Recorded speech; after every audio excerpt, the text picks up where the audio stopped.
here today on the cusp of history.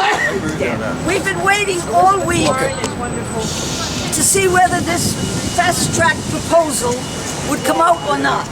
I spent the last 2 weeks of March telephoning our 2 senators and my own representative to find out what their position was, both on the fast-track legislation and on the TPP itself. To my dismay, I was told that although they had signed the letter to Harry Reid wrote in opposition to the fast track, all 3 claimed that they could not explain anything about their policy on the TPP because, quote, they hadn't read the TPP, end quote. Well, since no one has officially read the TPP, but I know a lot about it from all the leaks. The environmental organizations are leaking environmental threats. The labor organizations are leaking salary and union threats. The internet community is leaking loss of neutrality threats, and so on, and so on, and so on. And the part that they all have in common is that they fear losing the United States' autonomy to pass legislation in all those different areas to extraterritorial courts to which the same corporate lawyers who are writing the TPP may be called to serve as judges. If they make judgments against the United States law, this court will be able to impose fines that we, the taxpayers, then will have to pay.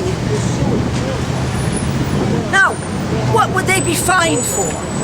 Well, this court will decide whether a country, one of the 12, who makes an investment in another country, stands to lose its, quote, expected profits because of a law that that country has. So in other words, let's imagine that the Japanese open a factory to make a certain product here in the United States. They expect to make a certain profit, but we discover that there's a material in that product that's dangerous. So we pass a law saying, sorry, you can't put that material in that product. Well, they're not going to make the same profit they thought they were going to make because of that law.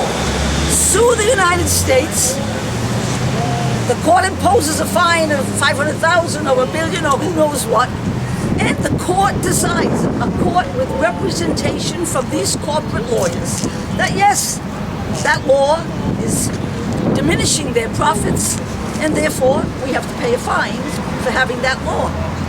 Now, I mean, if you can't see that that's a loss of our sovereignty as a nation, a loss of the power of our citizens to elect people who will pass laws that protect our health, our education, our salaries, our working conditions, our internet freedom, the price of our drugs.